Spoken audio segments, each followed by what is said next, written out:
તો પાટીદાર દીકરીઓના love marriage મામલે રમેશ ટીલાળાનું નિવેદન સામે આવ્યું છે। દીકરીઓ સિંગર બની લવ મેરેજ કરવા મામલે પ્રતિક્રિયા તેમણે આપી છે। પાટીદાર દીકરીઓને રમેશ ટીલાળાની આ વિનંતી છે, માતા પિતા અને વાલીઓના માર્ગદર્શન હેઠળ લગ્ન કરો તેવું તેમણે કીધું છે। જે કંઈ બનાવો બને છે તે ન બનવા જોઈએ તેવું પણ તેમણે કીધું છે। લગ્નનો સ્વતંત્ર અધિકાર છે, પણ માતા પિતાને વિશ્વાસમાં લો। સિંગર બનવું ન બનવું તે સ્વતંત્ર નિર્ણય છે। સંસ્કૃતિને ધ્યાનમાં લઈને કાળજી લેવી જોઈએ। સમાજના આગેવાનોએ આગળ આવીને સમાજને જાગૃત કરવો જોઈએ।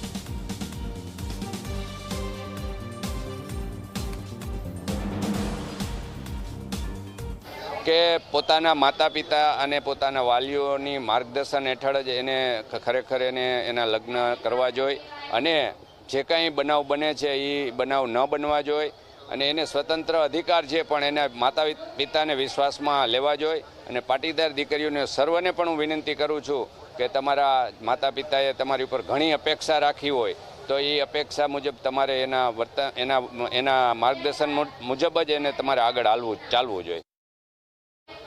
સિંગર બનવું ન બનવું એ તો એનો સ્વતંત્ર નિર્ણય છે, પણ એનામાં જે પડેલી કળા હોય એ તો બહાર આવવાની જ છે। એટલે ન બનવું કે બનવું એ પોતાનો નિર્ણય હોય છે, પણ તમારી સંસ્કૃતિને ધ્યાનમાં લઈ અને તમારે પોતાએ કાળજી લેવી જોઈએ અને આપણી સંસ્કૃતિ જાળવવી જોઈએ એવી હું સૌને વિનંતી કરું છું।